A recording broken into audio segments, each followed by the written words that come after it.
tierra de abundancia se oye un dulce resonar, una voz del cielo hablaba. Estimados hermanos y hermanas, muy buenos días. Hoy queremos compartir este espacio con ustedes de Ven, Sígueme, el hermano Andrés Hernández y el hermano Heriberto Molina, su servidor. Este espacio será un espacio donde podamos compartir de las Escrituras y el programa Ven, Sígueme, el cual no será como reemplazo de su estudio personal en el hogar y en la iglesia. ¿Sí? Como lo dice el manual de Ven, Sígueme, es un espacio el que hemos titulado Edificados en Cristo. Es una hermosa oportunidad para poder compartir de las Escrituras, leerlas y poder deliberar opiniones, conceptos de lo que entendemos de las Escrituras. Venimos a poder obtener conocimiento a través de este estudio, y cualquier error o corrección que deseen hacernos pueden hacerlo en la caja de comentarios. Estamos siempre a la disposición de poder escuchar y aprender de cada uno de ustedes. Hermano Hernández, bienvenido. Gracias, Heriberto. Así es, pues estamos muy complacidos de poder compartir con ustedes este espacio y pues estamos preparando la clase para la siguiente semana, la cual se titula El valor de las almas es grande y corresponde a la sesión 18 de Doctrina y Convenios. Y estamos comentando hace un momento, antes de empezar, que durante más o menos mayo y junio de 1829, José Smith y Oliverio Cowdery habían recibido muchas revelaciones, entre ellas pues la visita pues, invaluable pues, de Juan el Bautista, quien se presenta para conferir el sacerdocio arónico, y también se les dejó la promesa de que se les iba a dar muchas instrucciones, y ellos en el ejercicio pues, de que ya estaban terminando la traducción del libro de Mormón y un poco inquietos por sobre cómo se iba a organizar la iglesia, se acercan nuevamente a orar y reciben como revelación la sesión 18 de Doctrina y Convenios. Una sección maravillosa, una sección maravillosa de infinito poder y de alto significado introspectivo de cada uno de nosotros.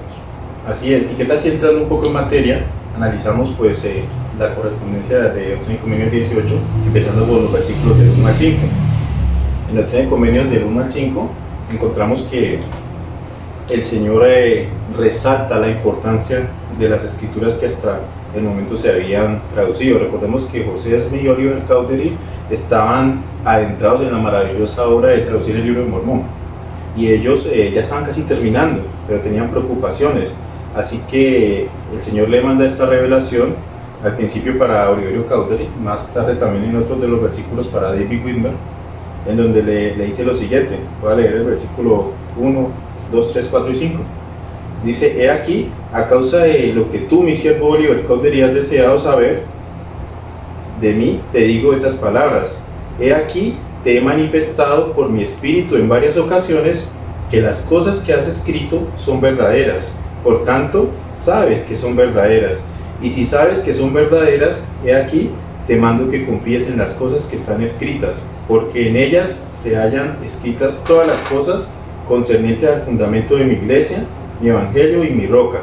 De modo que si edificáis en mi iglesia sobre el fundamento de mi evangelio y mi roca, las puertas del infierno no prevalecerán en contra de ti. Y es curioso porque en los versículos 2 y 3 le recuerda a Oliver Cowdery que él ya varias veces en otras oportunidades le ha hecho sentir que las cosas que estaban traduciendo, que él estaba escribiendo, porque él era el escriba de José Smith, eran verdaderas y que él debía tener confianza en ellas, porque si se edifica sobre estas palabras, la iglesia no iba a caer, como lo menciona en el versículo 5. Y había estado pensando un poco sobre esto, y habíamos hablado también nosotros sobre la importancia que es que edifiquemos sobre las escrituras, y no solo la iglesia, sino yo a nivel personal. Así es.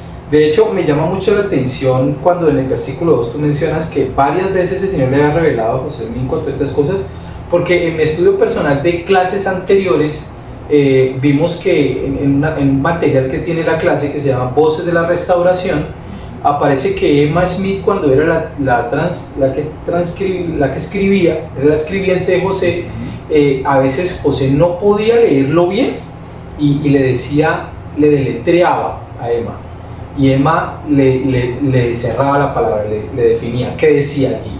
Entonces era asombroso para ella que una persona tan indocta como José, tan poco conocimiento, tuviera esa capacidad de traducir, y fue un testimonio para ella ver que el poder de Dios le ayudaba al profeta José a traducir, y muchas de esas experiencias las tiene que haber vivido también Martin Harris, Oliverio Cowdery. O sea, esos testimonios presenciales físicos de que un profeta de Dios estaba traduciendo, tienen que darse una experiencia muy bonita para vivir. Así es, te imaginas uno estar allí con el profeta y el profeta Dictándote. dictándote la traducción del libro de Mormón, y uno sintiendo las manifestaciones constantes del Espíritu diciéndole esto es verdad, o sea, la fuerza del testimonio que puede producir esto en un hombre es impresionante.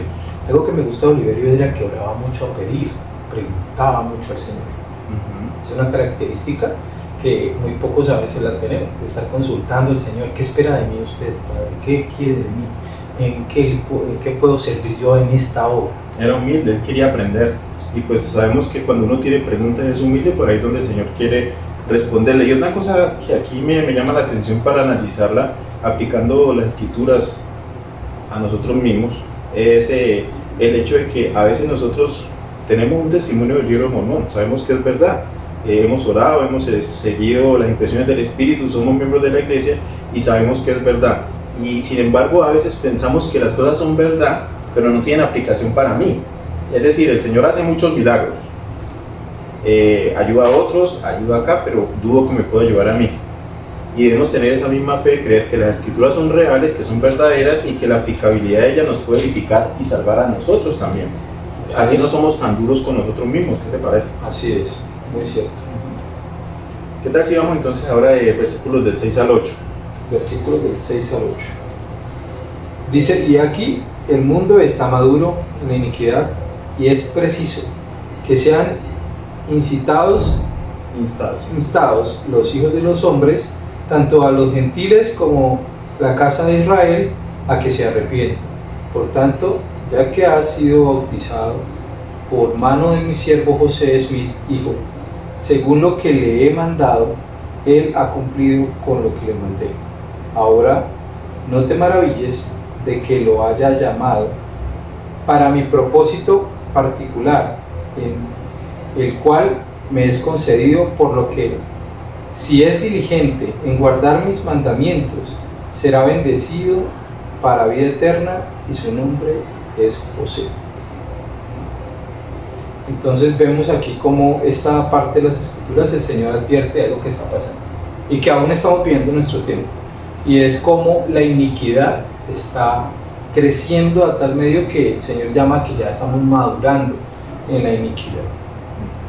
El mundo está madurando para la iniquidad, y entonces pienso en la revelación moderna de forma sencilla. También en la sesión 88 de Doctrina y Convenio, el Señor dice: conviene que todo hombre que ha sido amonestado amoneste a su prójimo, y es porque la madurez hacia el mal llama a la necesidad de que podamos enseñar estas cosas para que las personas puedan corregir su camino, es decir, direccionarse hacia el Salvador Jesucristo. En el versículo 9 al 16 viene algo maravilloso. Recordemos pues que lo que estaban haciendo ellos era preparar la iglesia para poder recoger a los escogidos de Dios, porque esto tiene que ver con el recogimiento de Israel. Entonces aquí a partir del 9 nos habla algo supremamente importante que hemos leído por muchos años, y dice: y ahora, Oliver Cowdery, te hablo a ti y también a David Wimmer por vía de mandamiento, porque he aquí a todos los hombres mando a todos los hombres en toda parte que se arrepientan, y os hablo a vosotros como a Pablo mi apóstol, porque sois llamados con el mismo llamamiento que él. Los pone al mismo nivel de Pablo. Imagínate unos hombres que estaban conociendo el evangelio, porque ellos venían de no saber nada y están aprendiendo, y que de repente el Señor les diga que ellos están equiparados al mismo nivel de Pablo, y les dice el por qué es importante esto. Les dice: recordad que el valor de las almas es grande a la vista de Dios. El valor de las almas. Hay unas preguntas que hemos estado comentando sobre el valor de las almas. Preguntas como: ¿cuánto vale un alma? ¿Cuál es su valor? ¿O cómo podemos valorar un alma? Sí, porque, por ejemplo, me gusta mucho el material de la clase donde pregunta por qué Dios le mandó a José Smith que predicara el arrepentimiento por el valor de las almas. También pregunta por qué José Smith fue llamado como profeta, por ejemplo. Y podríamos poner en nuestro tiempo preguntas como: ¿por qué en la actualidad tenemos conferencia cada 6 meses? ¿Sí? Por el valor de las almas. También podríamos preguntarnos, bueno, ¿por qué tantas construcciones de templos? Porque el Señor está acercando los templos a la familia. Exacto. Y porque está acelerando la obra. Ahora, al Padre Celestial, a Jesucristo le interesan las almas de este lado del velo solamente. De ambos lados. Al acercar el templo a las familias, pues abre la obra de ambos lados del velo. Se preocupa por ambas, por las almas que están aquí, por las almas que están allá. Habían unos ejemplos de las escrituras en el material, por ejemplo, Moisés 1.39, enfocado en cuál es la obra de Dios. Aquí está es mi obra y mi gloria. ¿En qué trabaja Él hoy? Llevar a cabo la inmortalidad y la vida eterna. Está enfocado en eso, porque ese es su propósito, es su obra y es lo que le da gloria a Él. ¿Cuándo se escribió eso? ¿Cuántos miles de años hace que esto se escribió? Y la vigencia es desde el momento en que Él lo dijo hasta el fin del plan. Hoy día está trabajando en lo mismo, desde el principio hasta el fin del plan de salvación, y llegará el juicio y Él seguirá haciendo la labor para terminar esa tarea que es llevar a cabo la inmortalidad de la vida eterna de Hernández, la inmortalidad de la vida eterna de Heriberto y de todos aquellos. y de todos, cada uno de ustedes. El versículo 11 es interesante, ¿no? Porque nos dice, porque aquí el Señor vuestro Redentor padeció la muerte en la carne, por tanto sufrió el dolor de todos los hombres, a fin de que todo hombre pudiese arrepentirse y venir a Él. Y es interesante porque si el Salvador Jesucristo no hubiese realizado la expiación, nosotros incluso podríamos arrepentirnos de hacer algo malo, pero no podríamos ser perdonados. Y el hecho de que Él haya abierto las puertas y nos haya liberado de la segunda muerte, si es que le seguimos, nos habilita pues para que podamos arrepentirnos, cambiar nuestro camino y volver a Él. Así es. Y el 12. El versículo 12.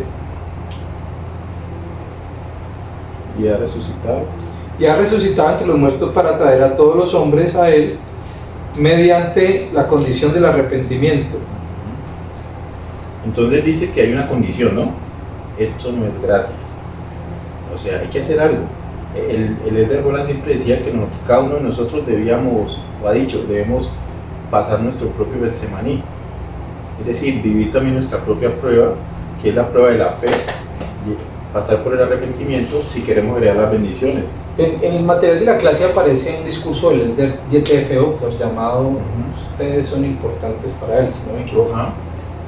Y el enfoque de ese discurso del Elder Uchtdorf está en que el profeta al cual él narra, no estoy seguro si es Moisés, relata de que cuando Moisés vio todas las cosas, todo el universo y todo lo que el Señor le quiso mostrar, Moisés exclama diciendo, no somos nada. O sea, el ser humano, al lado de toda esa existencia, He visto todas sus creaciones y me miro yo y pues, ¿qué soy yo? Soy insignificante. Insignificancia sintió Moisés al ver todo eso, y el discursante, el Elder Uchtdorf, resalta de que a pesar de ser tan pequeños, tenemos tal valor, inclusive en algunas escrituras dice que estamos por encima de los ángeles del cielo. Y el enfoque principal de eso es que nosotros lleguemos a ser dioses, que era la escritura que leíamos anteriormente, que tiene que ver con nuestra salvación, que es su meta, es su trabajo, es su obra, llevar a cabo nuestra inmortalidad. Exacto, volviendo a la pregunta de cuál es el valor de una alma o de un alma. Hace un tiempo un líder aquí nos enseñó algo que es curioso, ¿no? Él decía, bueno, ¿cuál es el valor de un alma? Y él decía, el valor de un alma es la capacidad que tiene de llegar a ser como Dios es decir, de convertirse a un Dios. Y interesante porque Dios no nos valora por lo que somos, sino por lo que podemos llegar a ser. Y eso nos muestra cómo es su manera de vernos y entendernos y de amarnos, por supuesto. Así es. Me recuerda escuchar al presidente Gordon Bickner Hinckley decir, porque con un alma que se pierde es una tragedia para Dios. Y con el tiempo hemos aprendido a través de nuestros líderes que no solo se pierde un alma, se pierden generaciones. Exacto. Y generaciones de almas, pues es mayor tragedia todavía, porque Él está haciendo una labor, aunque no nos quitó el albedrío según el plan, está haciendo una labor para que todos lleguemos. Se nos brinda la oportunidad a todos, pero está condicionada, que es lo que mencionábamos ahorita, al arrepentimiento. Exacto. Y es como una espiral, ¿no? Ajá. Que se va y se va hasta que alguien lo interrumpa. Y ese alguien que lo interrumpe es la obra misional, que ponga las condiciones necesarias para que esas generaciones que se han desviado encuentren el camino correcto y regresen al Padre Celestial. Pero avanzando un poco acá en el 14, dice, así que sois llamados a proclamar el arrepentimiento a este pueblo. Entonces muestra que fueron llamados ellos, ¿no? Y luego dice lo más hermoso, que tanto nos gusta a todos. Y si acontece que trabajáis todos vuestros días proclamando el arrepentimiento a este pueblo, y me traéis, aun cuando fuere una sola alma, cuán grande será vuestro gozo con ella en el reino de mi Padre. Y ahora, si vuestro gozo será grande con un alma que me hayáis traído al reino de mi Padre, cuán grande no será vuestro gozo si me trajeréis muchas almas.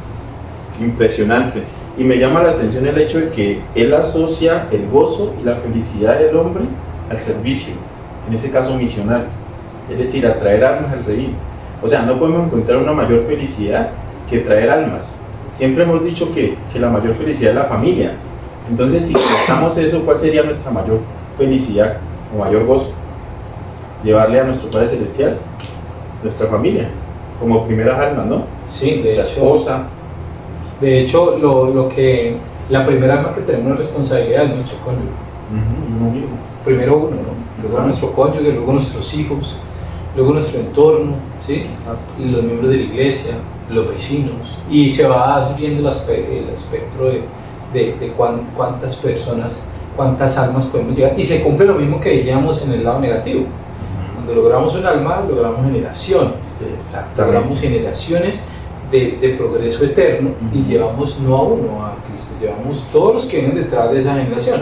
Otra cosa más, el resaltar que cuando nosotros llevamos a un alma a Cristo, en la promesa que tú decías, me recordó Santiago. Santiago en la Biblia dice que si alguno hace volver al pecador del error, salvará de la muerte un alma, cubrirá multitud de pecados. Entonces es maravillosa la obra misionera, tiene una promesa que impregna hasta los tuétanos y que te da felicidad, te da ese gozo el que tú resaltabas. Exacto. Y esa misma es la razón por la cual cuando vamos como hermana ministrante o hermano ministrantes, sentimos ese alivio, esa paz en el alma, y es por eso, porque estamos ayudando a una persona o a que vuelva de un camino perdido o a que se perfeccione en el bueno que ya está y siga la senda de los convenios, y eso nos pone de tal forma delante de nuestro Padre Celestial que somos bendecidos. Pues me queda la reflexión, gracias por tu enseñanza, hermano Hernández, me queda la reflexión que cuando la próxima vez que salga de una visita de administración a visitar a mi hermano, voy a recordar esta clase, donde hayamos aprendido cuán grande es el valor de las almas. Y el gozo que encontramos, en valorarlas. Exacto. ¿Y cómo las valoramos? A través de la obra misional. Me hiciste pensar en el presidente Monson. Él decía que no miremos a las personas como las vemos, sino como lo que pueden llegar a ser. Algo así decía él. Y el valor que puede tener un alma, aunque hoy no lo vea muy bien vestido, aunque hoy hable con su jerga, aunque todavía le veamos muchísimas imperfecciones en nuestro juicio personal, puede llegar a ser una persona que inclusive nos ayude a traer más almas a Cristo. Exactamente, exactamente. ¿Y qué tal si entonces ahora vamos a la siguiente parte? Teníamos desde el versículo 17 hasta el versículo 25, y hay una serie de cosas interesantes para analizar. ¿Qué te parece? He aquí, tenéis mi evangelio en vosotros y mi roca y mi salvación. Pedid al Padre en mi nombre, con fe, creyendo que recibiréis y tendréis el Espíritu Santo, que manifiesta todas las cosas que son convenientes a los hijos de los hombres. Y si no tenéis fe, esperanza y caridad, no podréis hacer nada. Interesante ese versículo. ¿Qué opinas acerca de ese versículo 19? Sí, pues justamente lo que yo había estado leyendo, yo siempre he entendido que la fe debe practicarse como un principio de poder. Es decir, si nosotros hacemos que nuestra fe produzca cambios, que haga cosas, pues cuando la fe tiene sentido.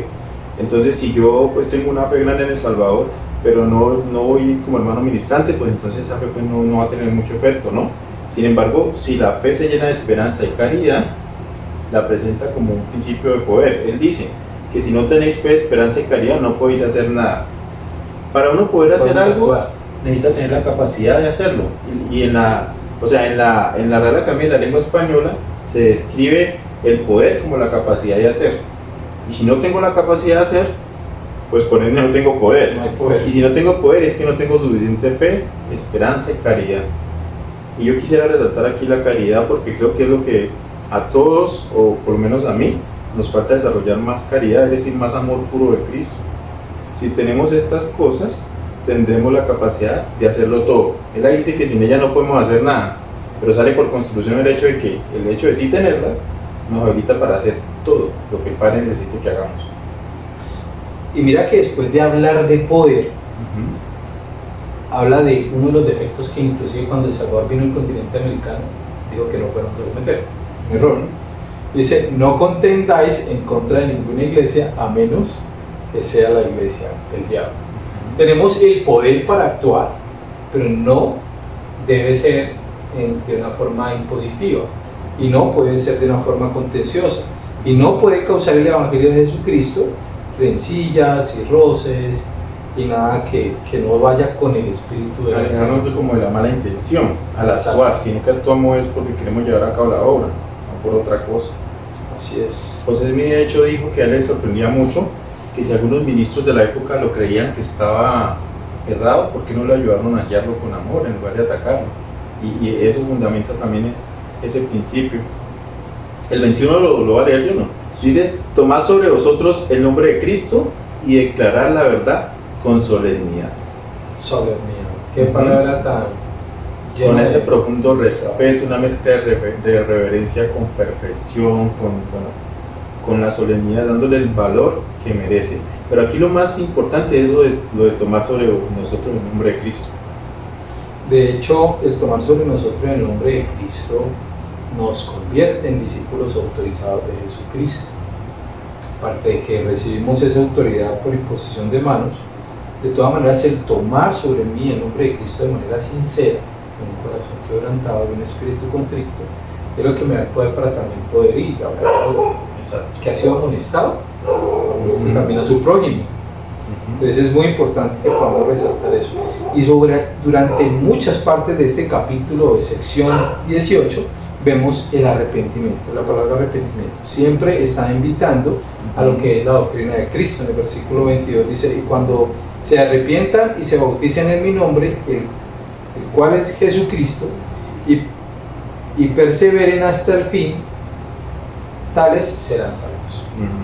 Entonces allí incluye que no solamente es que tomemos sobre nosotros el nombre de Cristo al principio, sino que perseveremos en esa acción de haberlo tomado. Y eso me lleva a recordar las palabras de Lester Bernard cuando dice que nosotros cuando nos bautizamos no tomamos cabalmente el nombre de Cristo sobre nosotros, empezamos a tomarlo.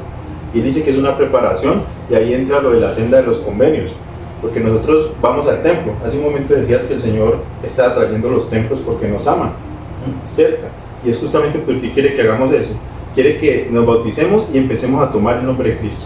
Vamos al templo y lo tomemos más cabalmente sobre nosotros. Y eso lo que hace es ampliar nuestra capacidad de representarlo, ya como hombres y mujeres que hemos hecho convenios sagrados con Él.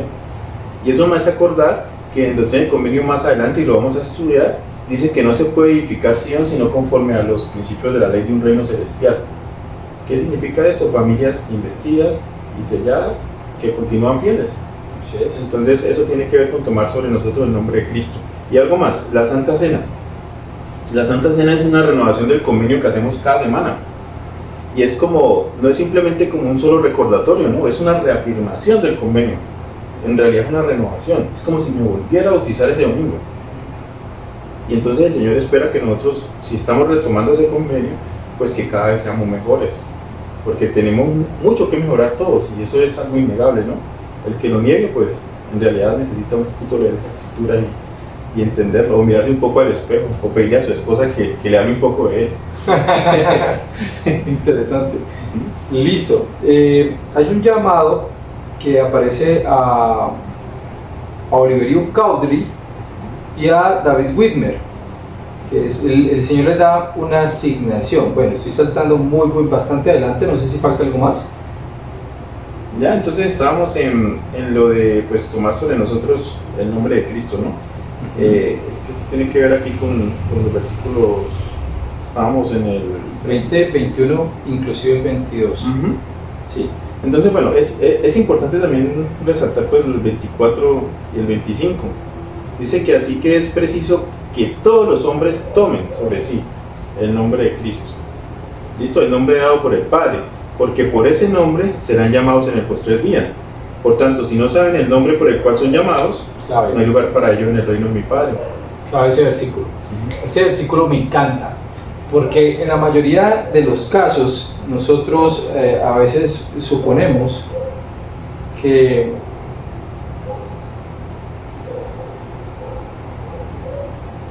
no hay labor para realizar, pero sí hay una labor muy importante, y es que nosotros cuando somos llamados en el nombre de Cristo, sabemos quién nos llama, Exacto. escuchamos la voz de nuestro pastor, ¿sí? Pero si nosotros no supiéramos quién nos llama, estaríamos Exacto. perdidos. Tenemos que conocer esa voz. Y otra cosa también que me gusta de este versículo es que si no es la voz de Cristo que nos llama, entonces ¿cuál es? ¿Qué otra voz? Y entonces estamos empezando a desviarnos del camino. Me gusta mucho la sección 50, donde está hablando acerca de la enseñanza del Evangelio. Dice que el que predica lo hace por el Espíritu o de alguna otra manera. Preguntas es que hay otra manera, que no es Y correcto. luego dice que si es de otra manera, no es de Dios. Ajá. Lo mismo pasa con este versículo. Si la voz que nos llama no es la de Cristo, ¿qué voz nos llama? Nos queda la pregunta. La voz que llamó a Corredor, por ejemplo. Sí, la verdad es que nos podríamos estar apartando deliberadamente de la doctrina de Cristo, la Ajá. cual es la fe, el arrepentimiento, el bautismo y perseverar hasta el fin. Entonces, el tomar sobre nosotros el nombre de Cristo es aprender a reconocer a mi pastor, Es correcto. aprender a conocer a Jesucristo, para que cuando Él me llame, yo lo conozco su voz y sigo a su llamado. Es correcto. Entonces vamos al 26 y 27, ¿no? 26 y 27, muy bien. Dice, y ahora bien, he aquí, hay otros que son llamados a declarar mi evangelio, tanto a los ángeles, a los gentiles como a los judíos. Ajá. Sí, 12 y 12 serán mis discípulos y tomarán sobre sí mi nombre, y los 12 serán aquellos que desearen tomar sobre sí mi nombre con íntegro propósito de corazón. Ujú. Y entonces aquí empieza a dar como una instrucción, ¿no? Empieza a dar una pequeña instrucción, parece que hubiera como una capacitación Sí. de cuáles van a ser las funciones de 12 hombres que él dice va a llamar. Ajá. Revela que los va a llamar, que van a ser 12 y qué misión van a tener. Y empieza Empieza a explicarles sus Ajá. funciones a pesar de que todavía no han sido como a llamados. crearle el principio de lo que va a ser un manual de instrucciones para ellos Exacto. en estas sesiones. Ujú. Versículo 28. Y se harán tomar sobre sí mi nombre con íntegro propósito de corazón, serán llamados para ir por todo el mundo a predicar mi evangelio a toda criatura. Ajá, entonces los llama y le dicen, ¿para Funciones. qué los llama? Sigue hablando de funciones. Ujú. Y hace un momento estábamos hablando, antes de empezar la clase, estábamos hablando sobre que es igual cuando nosotros, quizás el obispo o el presidente destaca, no sé, llama a alguien, debería saber para qué lo llama, debería instruirle, debería capacitarle, siempre debe haber alguien que le explique cuáles son sus funciones. ¿Qué va a hacer? Ajá, o qué partes del manual de instrucciones debería leer. Y el Señor, pues dándonos ejemplos sobre eso, no solamente dijo que había que llamarlo, sino que empezó a decir cuáles eran sus funciones. Y además, pues si la persona no sabe cuál es su función, difícilmente va a poder entregar un informe, Claro. vamos a ver el progreso, Ujú. vamos a ver el rendimiento. Si no sé qué tengo que hacer, pues me cuesta mucho hacerlo. Porque Sí. soy como el presidente Monson lo dijo, como Alicia en el País de la Maravilla, sin saber qué camino agarrar, porque no sé para dónde voy. Y por ejemplo, si soy contratado para un trabajo, pero no sé qué voy a hacer en el trabajo, de pronto Ujú. me pongo a hacer una función que no es de mi trabajo, Exacto. de mi ocupación, de mi Entonces profesión. vemos al financiero por allá barriendo de pronto cuando no le correspondía, pues no es que esté mal barrer, pero no son sus funciones, debería estar pendiente de los números. Así es. Versículo 29, ¿saben? Sí. Sí, dice, y son ellos los que de mí son ordenados para bautizar en mi nombre, de acuerdo con lo que está escrito. Y lo que está escrito lo tenéis ante vosotros, por lo que debéis cumplirlo de acuerdo con las palabras que están escritas. Y ahora os hablo a vosotros, los 12. Aquí entra lo curioso, ¿no? He aquí mi gracia os es suficiente. Tenéis que andar con rectitud delante de mí y no pecar. Y dice, le hablo a los 12. Tú me estabas comentando algo sobre eso. Sí, es maravilloso que le hable a los 12, cuando los 12 todavía no han sido llamados. No han sido llamados. Reiteramos en lo mismo. Y ya les hablan. Ya les está hablando, ya les está diciendo con palabras directas. Yo les hablo a ustedes, los 12. Ajá. O sea, que cuando ellos se han llamado, lo primero que van a leer, uy, Padre Celestial nos habló. Ya sabía de nosotros, conocía Sí. nuestro nombre, quiénes éramos. Sí, entonces es una buena manera en que se debe, que Dios maneja el orden de sus cosas. Y es maravilloso porque todas las secciones de doctrinas y convenios obedecen siempre a preguntas que se hicieron e inquietudes que nacieron y fueron dadas como respuesta a verdades. Y tal vez aquí él está organizando, en esta sección del 18, está organizando el funcionamiento de la iglesia. Exacto. ¿Y para qué son llamados estos hombres? Y estas, pues, todas las escrituras que hay aquí no es posible que las analicemos. De hecho, esta sesión es maravillosa, se presta para hacerlo. Otras clases no se prestan tanto para leerlo así tan de seguido. En el 34 dice, estas palabras no son de hombre ni de hombre, no son de hombre ni de hombres ni de hombre, sino mías. Por tanto, testificaréis que son de mí y no del hombre. Y me encanta esto, te lo mencionaba también yo, porque era el principio de versículos del 1 al 5, habla de la importancia de creer en las escrituras, y acá vuelve y lo recalcan. Dicen, no, es que esto no lo escribieron ustedes. Está bien, Oliver lo está escribiendo, José lo está traduciendo, pero no son de ustedes, son mías, ¿ya? Y entonces cuando ustedes testifiquen, tienen que decirle a la gente que son de mí, que son mías. Y dicen el 35, porque es mi voz la que os declara. ¿Lo quiere leer? Sí, dice, porque es mi voz la que os declara, porque os son dadas por el Espíritu, y por mi poder las podéis leer los unos a los otros. Y si no fuera por mi poder, no podríais tenerlas. Me encanta el versículo 36. Por tanto, podéis testificar que habéis oído mi voz, que conocéis mis palabras. No han sido llamados, pero ya conocen la voz del Señor. Ya la conozco. Porque inclusive les habló en el versículo 31 donde dice, y aquí me dirijo a ustedes, los 12. ¿Sí? Como si fuera en tiempo presente ya. Exacto. Parecido a lo que decía Mormón cuando estaba terminando el libro de Mormón. Ajá. No estoy, pero... Os hablo como si estuviese, Sí, más ese no lo presente. estáis. En ese mismo contexto el Señor está hablando aquí a los 12 que van a llamar. Espectacular. Ajá. Y entonces luego encontramos el versículo 37. Entonces el Señor ya había dicho que en la revelación que se iba a llamar a los 12, pero ahora dice, ¿quiénes son los encargados de llamarlos? Ya. ¿A quién les dejó la tarea? Una tarea impresionante, ¿no?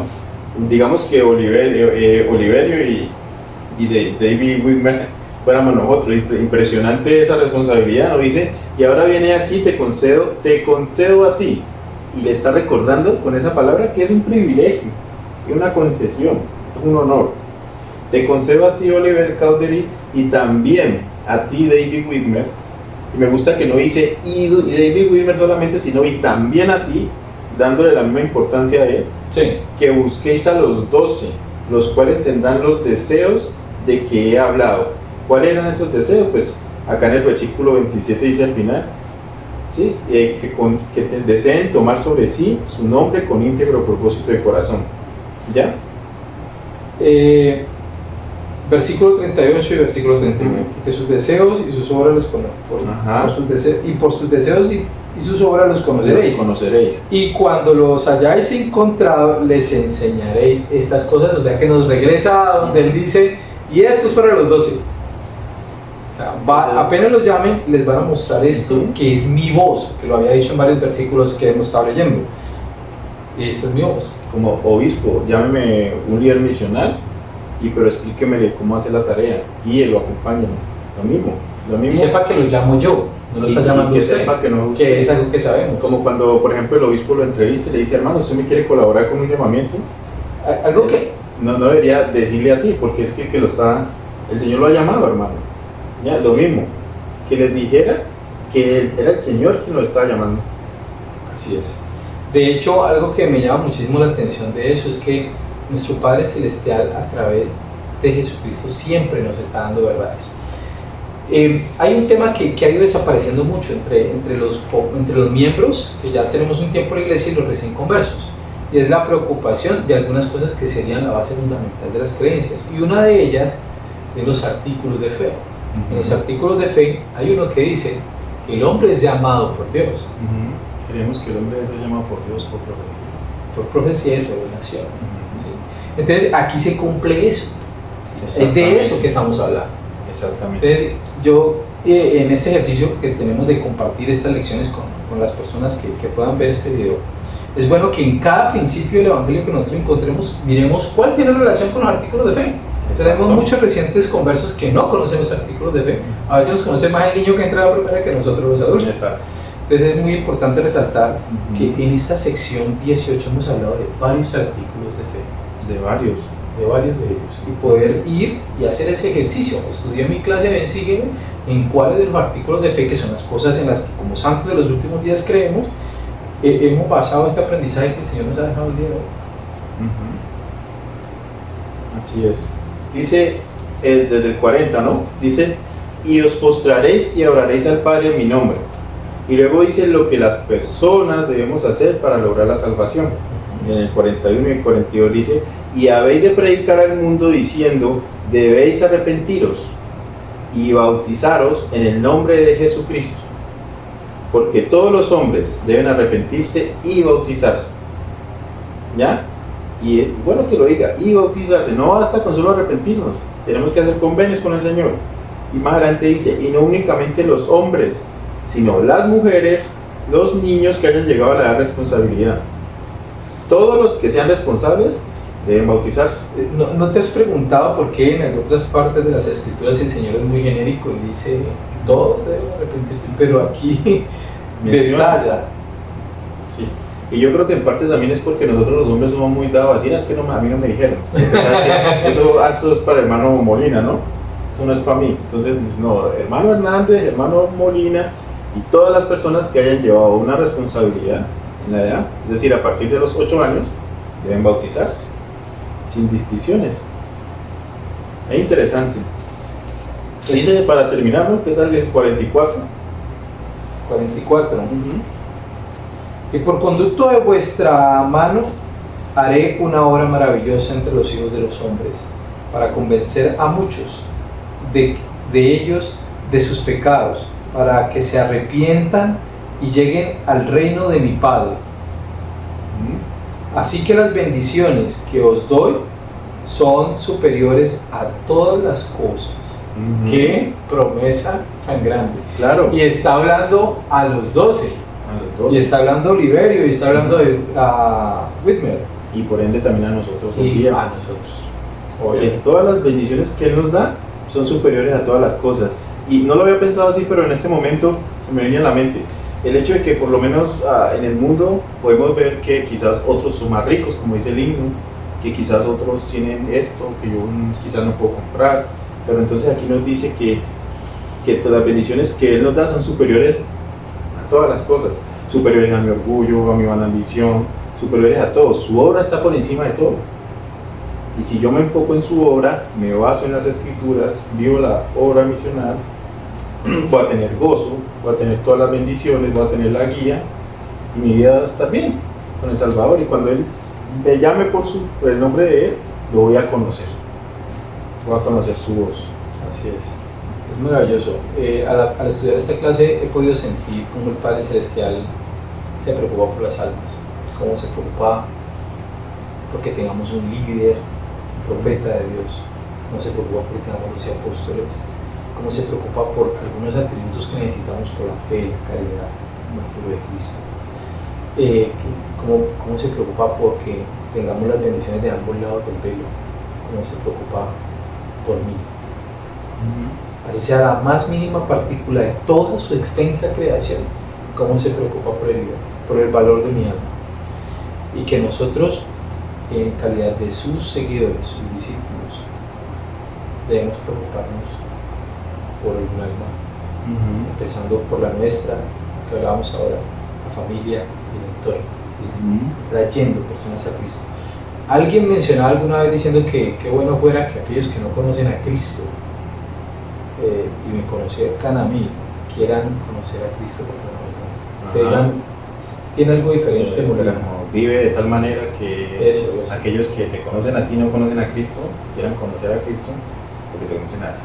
Entonces, qué bueno es que a veces seamos ejemplo. A veces en nuestras imperfecciones ya no somos ejemplo. No somos ejemplo. Antes podríamos ser como algo que aleja de Cristo, ¿no? Ajá.